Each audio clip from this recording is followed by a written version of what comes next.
Hi, folks. We're back with a new episode, and we're talking about what you all want to know. What movies are we going to review for you this time?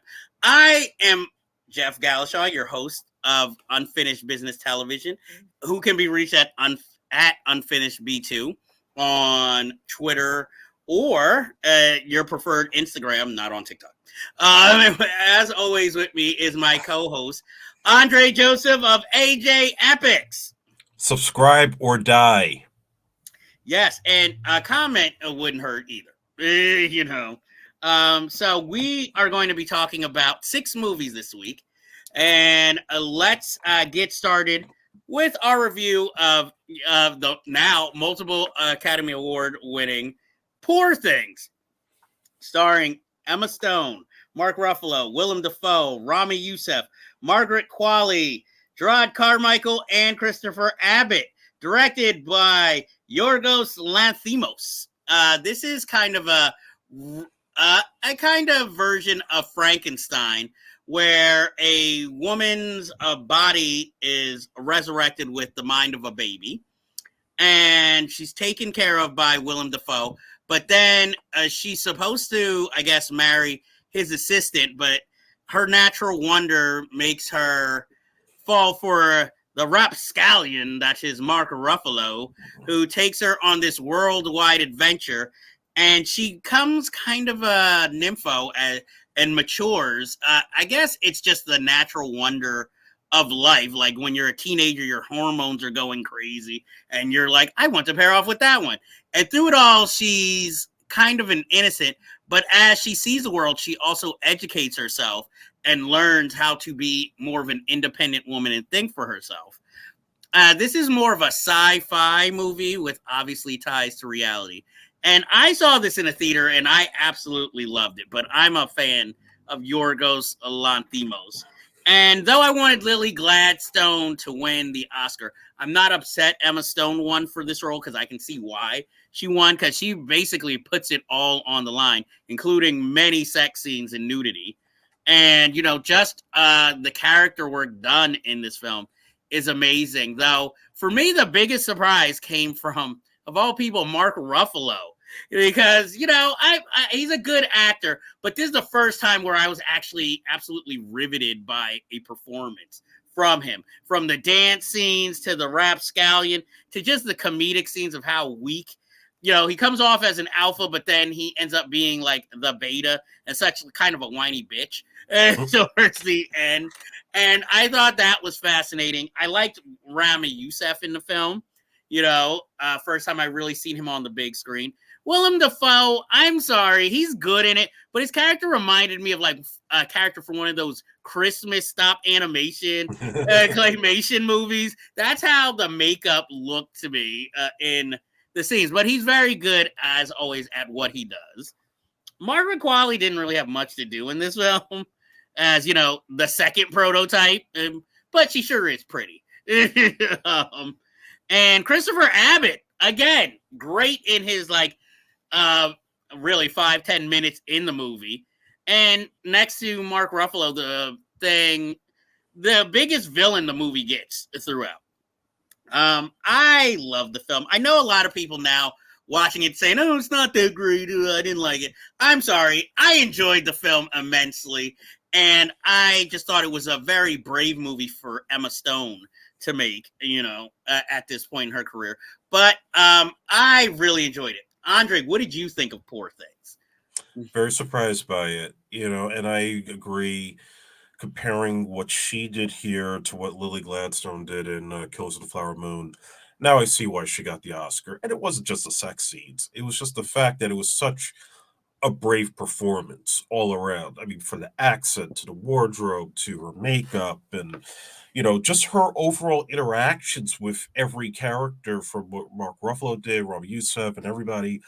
It was unlike anything I'd ever seen her do before, and I don't know too many actresses that could have pulled that off the way that she did. It was really incredible to see, and the visual style of it, down to even like there were times I didn't even know if it was CGI or not. That's how impressive the effects were, and almost to the point where I almost thought Terry Gilliam was directing this. And clearly he wasn't, but it has that kind of style. And that made it even more interesting to look at as a visually masterful picture. And Mark Ruffalo, I think, delivers one of his better performances I've seen. It's not one of those understated parts. It's actually got really some weight to it. And yeah, it just really, for this type of movie that could have gone a lot of different ways, I recommend it. I mean, it was just so out of the box, different, but also just refreshing. Well, yeah, I like the camera work, all the different cameras, Yeah, cinematography is outstanding. and you have, and for those who want diversity, you have Gerard Carmichael in there in a bit role, and I mean Rami Youssef also, and this is one of those films. Since you love to talk about scores, I loved this fucking score. Oh, this is a good score. Yes. This next to Oppenheimer, this was my favorite score of last year by Jerskin Fendrix. I downloaded the score immediately after seeing the film. That's how much I really enjoyed this film and its score. So I love almost everything about it. I can understand people who are critical of the film, but I just love it. So I would definitely highly recommend people see this. And would you give it a high recommendation or just a mild recommendation? Oh, high recommendation. Okay. So that is Poor Things, and one of the last films of 2023 we will be reviewing until the film from 2022, which is When You Finish Saving the World, written and directed by Jesse Eisenberg and produced partially by Emma Stone. And it stars Julianne Moore, Finn Wolfhard, Alicia Bowe, J.O. Sanders, Eleanor Hendricks, and Billy Brick. Now, this film is about basically a mother and son relationship where the son is making all these like internet videos of singing and claims, to care about everybody in the world. His mother is the true liberal in the family who's like kind of a social worker. And when her son kind of refuses to be around her, when as before, as a younger child, he was always by her side, she kind of finds a surrogate son in one of the women she's helping at the center and, goes a little overboard in trying to shape his future, not necessarily a future he wants, though. And the son kind of finds it seems to only care about world events. At first, he says he cares, but it's really just to impress a girl who he has a crush on, who that's what she cares about, played by the beautiful Alicia Bowe. And this movie, it just strikes at me being very kind of liberal, no high stakes kind of. I know it's supposed to be a character piece, but it just feels like it's yanking its own chain, because I'm like, who is the audience for this film supposed to be? Very highbrow. And the son, it basically is a character Jesse Eisenberg would have played in his own teenage years. I'm not saying the movie is without merit, because I think Julianne Moore is one of those actors who can do anything and bring, some chutzpah to the script and the role. So she's fine.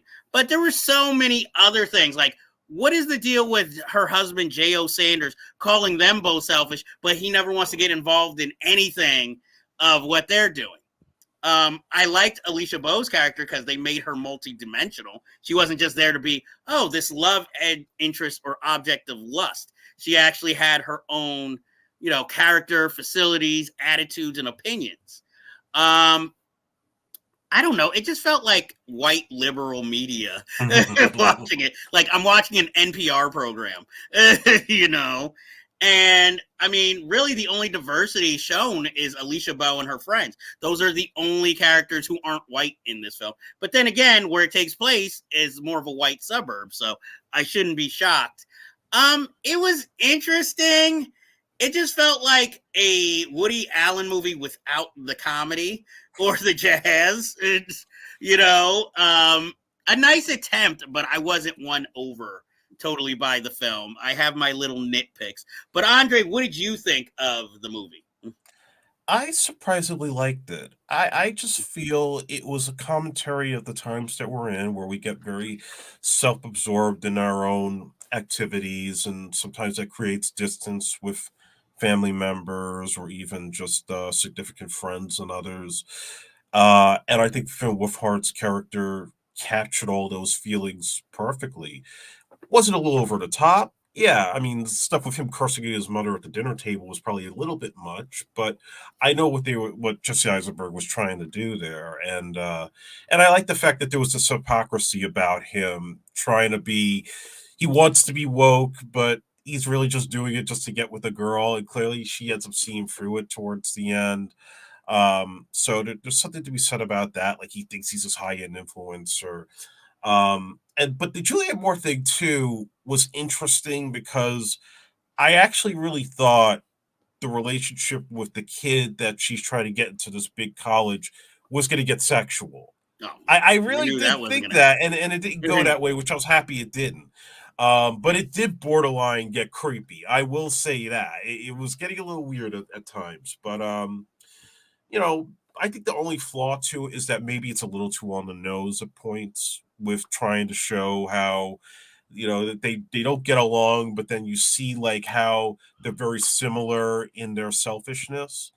Um, Mhm. but I don't think that brings the movie down for me because I was able to connect to it pretty easily. And there's not a lot of movies that I could think of that deal with sort of the mother and son complicated dynamics there. And that I think the performances kind of hold it together. I do agree on J.O. Sanders. I think there was more they could have added to him than just being a bypasser. I think that he should have definitely been a little bit more active in the storyline, and there's really no resolution with his character other than just to be present. So it's like basically he has nothing to do but just to call them out. So I get a mild recommendation. I don't think it's the best thing I've ever seen, but I think it's better than a lot of shit that's come out recently. I will say I enjoyed Finn Wolfhard's performance because nice seeing him in something other than Stranger Things.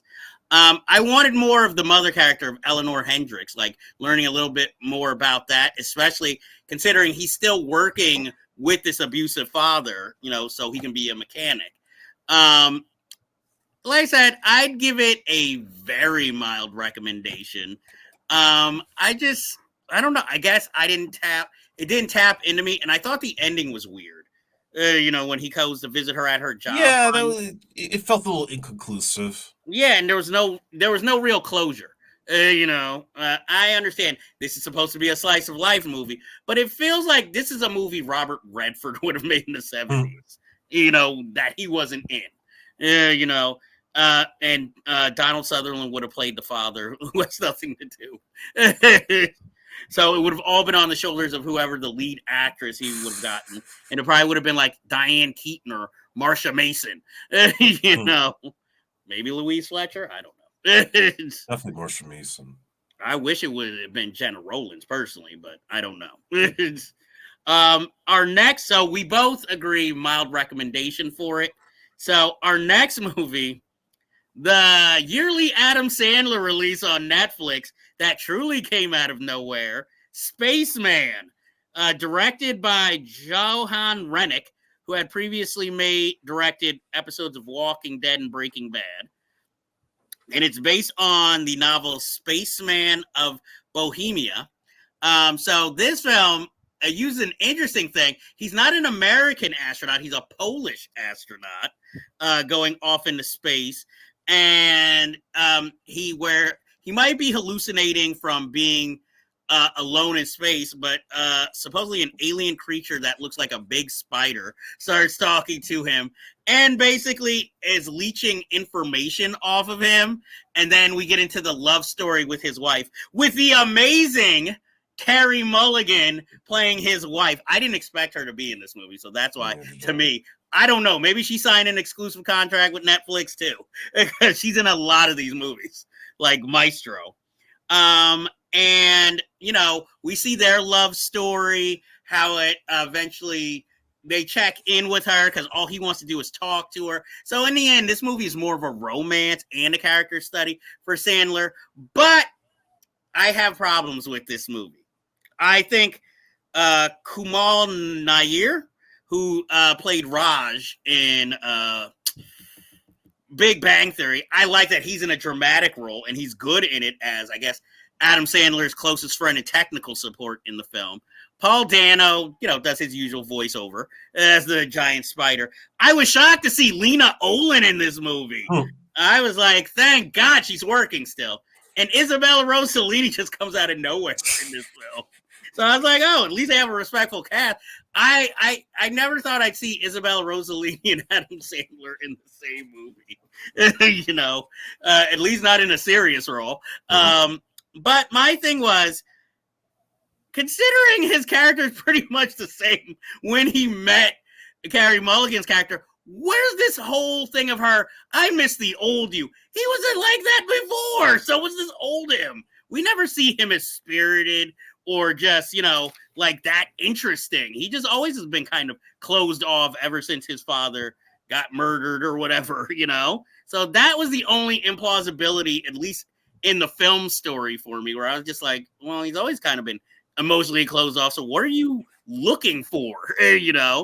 Other than that, I mean, if you're looking for a really like sci-fi movie based on effects, this is not your movie. But if you're looking more for a sci-fi movie that's a character study, this is the film for you.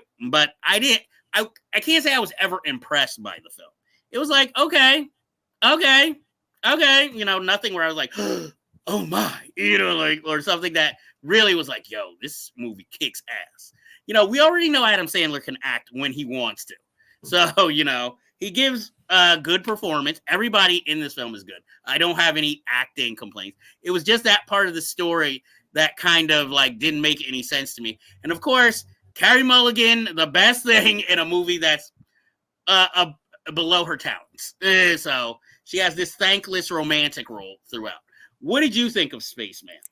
I was bored to tears in Spaceman. And look, I knew it was a drama. I wasn't expecting Adam Sandler to do fart jokes here, but it just was like, it felt like it was trying so hard to be 2001 Space Odyssey, and it completely missed the mark. I don't care to watch him talking to an alien spider for 2 hours. It was going nowhere for me. Like, okay, I get he's got the wife back at home and they're kind of severed, but it's just nothing happens. Nothing interesting goes down. This is just boring shit. I don't know how Netflix even bankrolled on it unless Adam Sandler said, yes, this is my next movie. And they just threw him $200 million. So, yeah, this was just, yeah, he's done better dramatic work like Punch Drunk Love or Uncut Gems, but this is not it. No. Obviously I differ from you with this. You didn't even like Carey Mulligan's role, and I mean, it was cool to see her and Sandler working together. I mean, having all these actors you would never expect in an Adam Sandler movie, but it's like, the rest of the movie doesn't really hook me to really be that interested in her. Okay. So I take it you would not recommend this movie. Absolutely not. I want to, but I feel like most people are going to have the same reaction you did of it just being slow. But I liked the romance part of it. But like I said, it has that flaw in the romance that really makes no sense then. So I'm going to also give it a mild rejection. But I don't think it's a badly made film or acted film. No, it's got good special effects and production design and cinematography, but that's all it's got. I just wish maybe the design of the person he's talking to was not a spider also. It's just like, why a spider?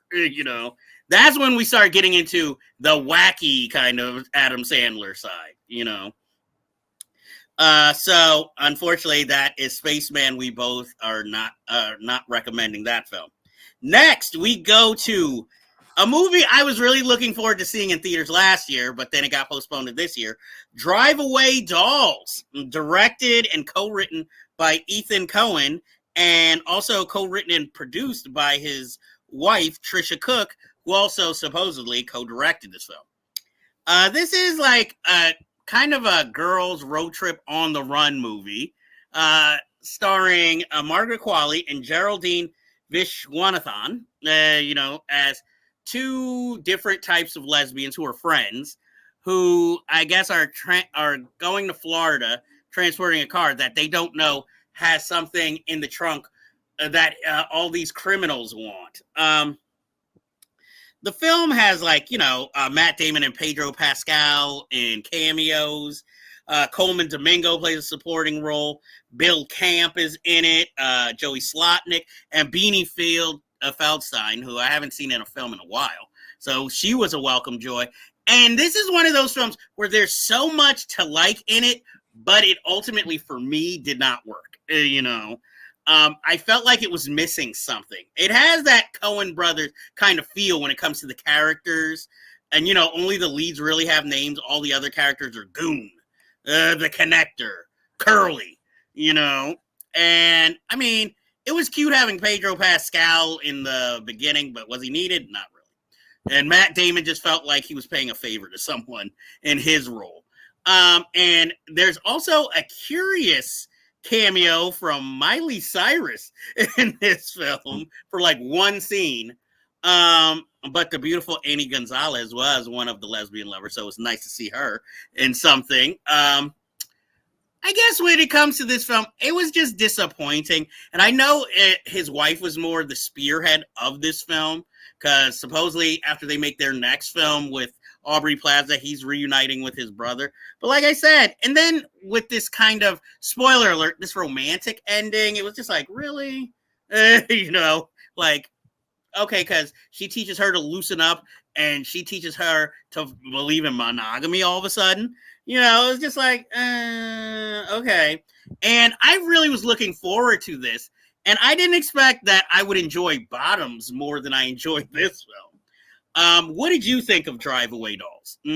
Same as you, disappointed. I was expecting more out of this because the talent involved. But it just was like, I don't know. It didn't even feel like a Coen Brothers movie to me. It felt more like a Pulp Fiction knockoff. And I just think that it was doubling down too much on the lesbian stuff. Not that, nothing wrong with it, just the fact that, they have to have that stop with the girls' camp, and, that's when they first start making out. Like they're trying to force this romance between them. It was kind of the opposite of what Bottoms was trying to do with these underdogs. Here it was just kind of like, we're in this situation and we're on the go, and you have all these colorful characters, and it really doesn't go too far. It doesn't really go anyplace. And they're carrying a penis. We've already seen this already, so it's like there's nothing new here. It just, good idea, but not the best execution. I agree with that comment. I mean, it is an LGBTQ movie, so of course they want representation, and they should have it, because even the ending reveals in a cartoon, the original title of this was Drive Away Dykes. But and there were too many of those hallucinatory scenes, too. Oh, that I agree with, yes. It was like, these make no sense. Yeah, nothing. For them to be the only one that made sense is the Miley Cyrus one, because then it kind of explains what everybody's after. That's the only one that I was like, okay, I'll forgive this one, but all the others, it was just stupid. And like I said, I want equal representation for LGBTQ people, and that was this film. So that's why maybe I just didn't get it. Maybe this was more about representation more than plot. But I mean, like you said, great idea. The execution, not so great. So that is why I'm going to say it wasn't for me. I'm not going to recommend it. No, I'm not recommending it either. Okay, and that was Drive Away Dolls. And next, we have two films left, but the first one of which will be a film that came out earlier this year that I originally, when I saw the trailer, was dead set against seeing, which is Lisa Frankenstein, directed by Zelda Williams and written by Diablo Cody, making her comeback. This film stars Catherine Newton, Cole Sprouse, surprising supporting role by Carla Gugino, of all people. Haven't seen her in a while. And also you have Lisa Sorbarano, who plays her best friend.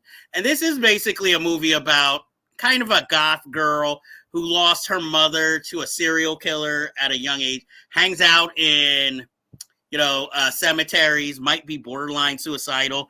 And she kind of resurrects, kind of accidentally, a kind of romantic 1800s man, and kind of rebuilds him. And he ends up kind of murdering people, and she used the spare parts from those dead bodies, which are partially kind of a revenge, to build him up to be her perfect boyfriend along the way. And this takes place in the suburbs.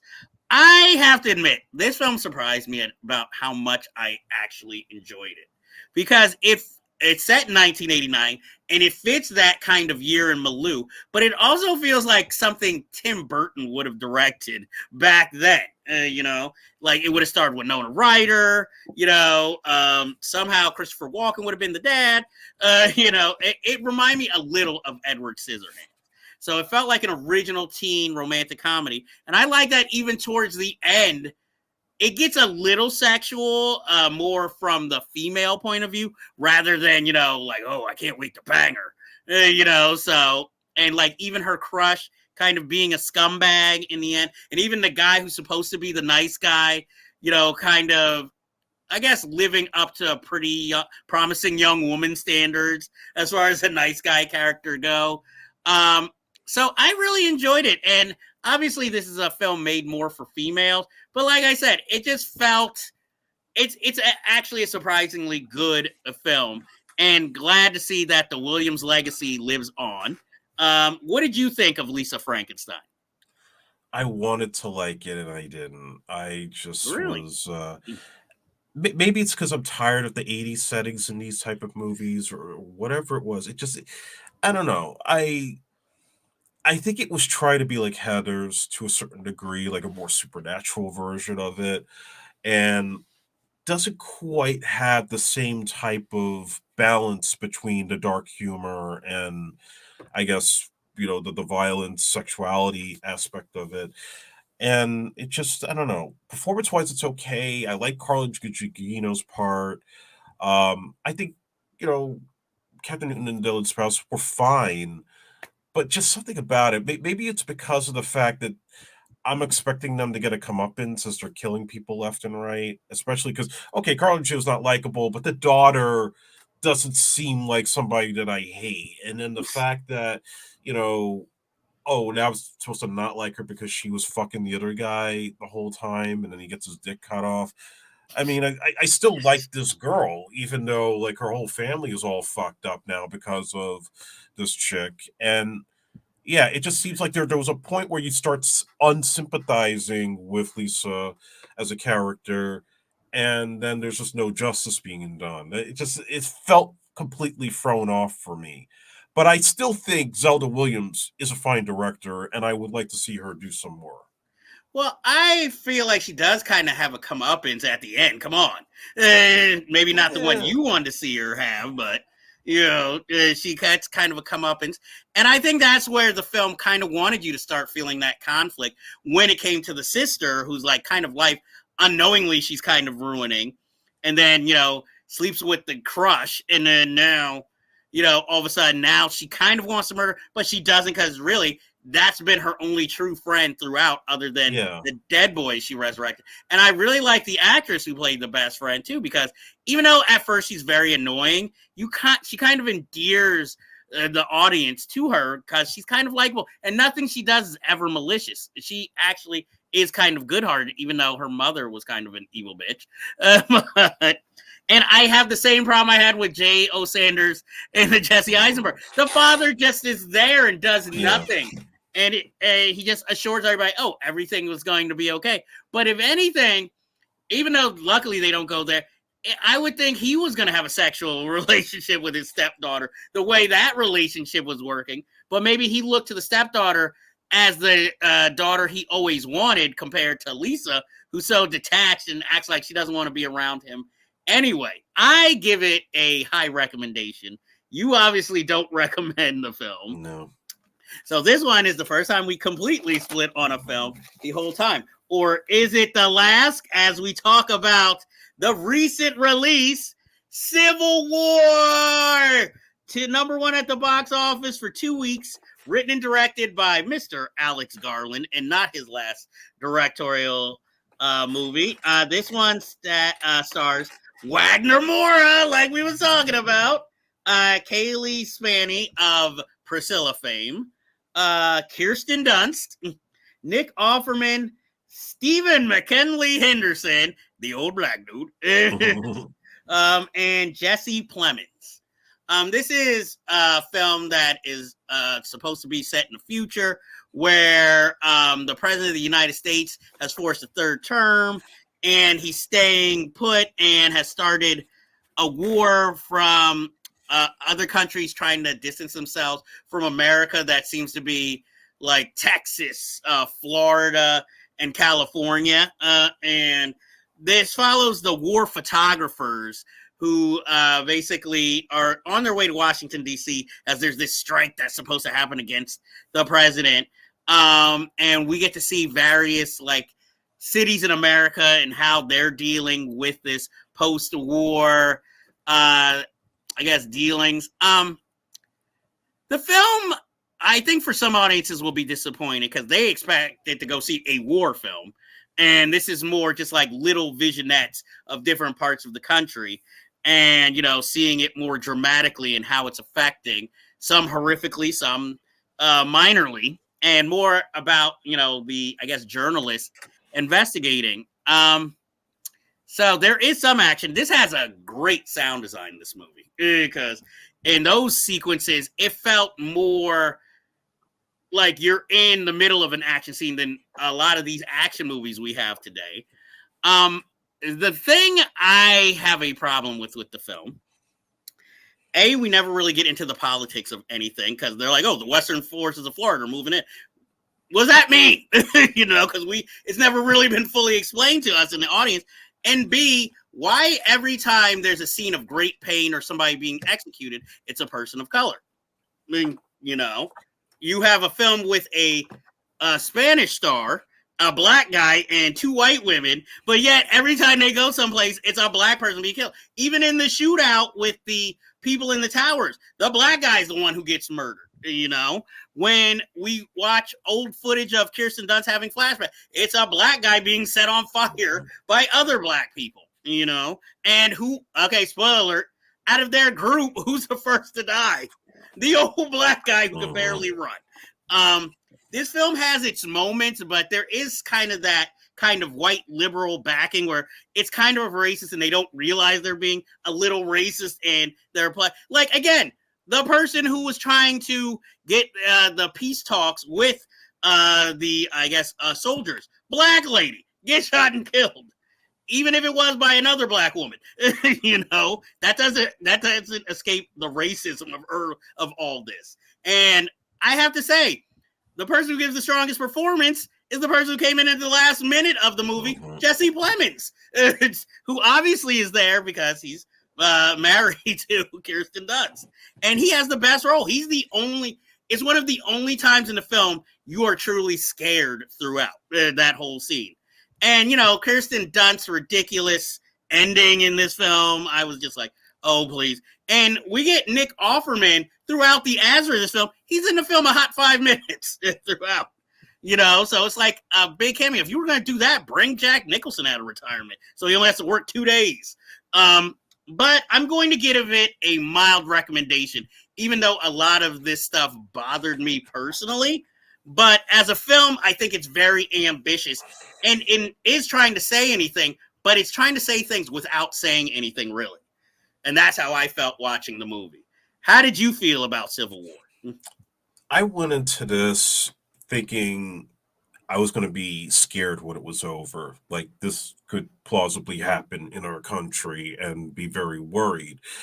And there's still things in there that, you know, we definitely have to be concerned about. But at the same time, I'm looking at it and I'm just like, a lot of this is not only so much like everything is so on the nose, but it feels just unrealistic to me as far as those moments of levity that they have, like when you see all the journalists, they're like partying after that first riot that we see, didn't really sit well with me. Like, you've had this insurrection happened, and everybody's like all joyful and talking about, oh yeah, there's going to be excitement tomorrow, this and that. I'm like, I don't know if I'm really into this part of it.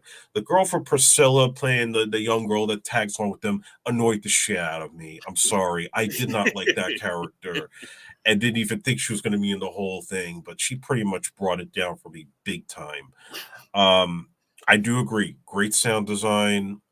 I liked the Jesse Plemons scene was probably the best thing out of it. But I didn't like the pop music being used. I think that took away from it as well in certain moments where it's just like I want like a serious war drama. Even though it's from the journalist's perspective, I'm not expecting like, back and forth like battle sequences, but it just made it not feel like I'm supposed to take this seriously enough. Like it's supposed to be kind of a joke, and then and at times there were just scenes like you talk about, okay, all the black people getting killed off left and right, which after you just mentioned that, now I think about it, like, okay, that's 100% true. That's fucked up. Oh, But don't forget also, also the Asian reporters yeah, the get Asian killed off. reporters get killed. But I wasn't surprised by that. You knew that was Yeah, I coming. knew that probably was going to happen. And Um, but there were also just times where, like, you talk about how we don't understand the politics of what got to this particular point. But there were battle scenes where, like, I didn't know who was working for the government, who was actually, like, I guess, part of this outside, non-government military group. That got confusing to me. Like, I didn't know who was fighting who at times, which made it very confusing to watch. Yeah, the ending was stupid. And it just was not really, the best way to put it, having a non-American do a movie about what an actual civil war would look like in modern America, you know, have an American director do this, it would be a way different movie. This is just their fantasy of what they think we would go through. And I'm not saying they're totally far off, but you're completely missing the mark on what this would actually look like. So that's why I don't recommend it. I think it was just the fantasy of Alex Garland's head of what a civil war would look like in America, but not necessarily what I would see. It just was very over exaggerated and probably did you really need to have Stephen McKinley playing the heavy stuff? I would have had Lawrence Fishburne do that. At least he can run around a bit. Like there was just stuff that made no fucking sense to me with this film. Well, I mean, I can understand like Stephen McKinley Henderson, maybe because of the walking thing. That's why, like, for instance, he didn't go with them to talk to Jesse Plemons. That's why it gives him a reason to hang back. Whereas Lawrence Fishburne might have been like, no, fuck that. And been part of them. But like with the Asian reporters, I think also that was meant to show a scene of comedy and kind of like breeziness and then bring the seriousness home. But that's the problem. The comedy doesn't work here. It should be a straightforward, serious picture. It should be, but you also, even in the most serious, you got to have some little comedic moments. Because, I mean, like, I feel like the scene when they went to the gas station and the girl follows the hick to the guys hanging and they're still alive, like that could have been a scene like the Jesse Plemons scene, but I feel like Alex Garland in his script said, no, I got this Jesse Plemons scene that is going to be that type of scene. So let me destabilize this scene quick by having Kirsten Dunst come in and being like, hey, let me take your picture. And then they can walk back to the car all willy-nilly instead of what we all think that this dude's going to try and rape, Callie Spanny's character. Let me ask you this. Did The Road have any comedy in it? Different writer. Did Angela's Ashes have comedy in it? Well, if you think talking to Stephen Ray's ghost is funny after he's dead, then there should be no fucking comedy in a movie about an insurrection. There shouldn't be, but if you're on the road for most of the movie and it's going to small towns like that have snipers on the roofs, but everything else is normal, you're going to have that kind of weird, like, comedy. And, obviously trying to say something about digital versus film, that the new girl uses the old school style of developing pictures and, Kirsten Dunst just uploads hers. If I want a director from not of this country that can accurately portray the absurdity, the stupidness, and the scariness of America, I would hire Paul Verhoeven. Well, you also have Paul Greengrass, who's British, who did, United 93. Who would have actually, believe it or not, what was it, Bloody Sunday that he did? Mm-hmm. He would have been better for this than Alex Garland. Well, then he would have made it more the film you wanted, which was more of a thriller, rather than maybe more of a kind of character piece. Ensemble. Captain Phillips, come on. The only joke in that movie is enjoy your coffee. Well, there's also it's supposed to be a scary scene, but everybody quotes it, "I'm the captain now." Yeah, but it's a scary fucking scene. But every time you hear anybody, but anytime you hear anybody use it, it's more of a comedic sense. So, but like I said, I give Civil War a mild recommendation, even though I had problems with it. Not as many as you did, but I still think it's worth watching. But I would say see it in theaters more for the sound design more than anything else.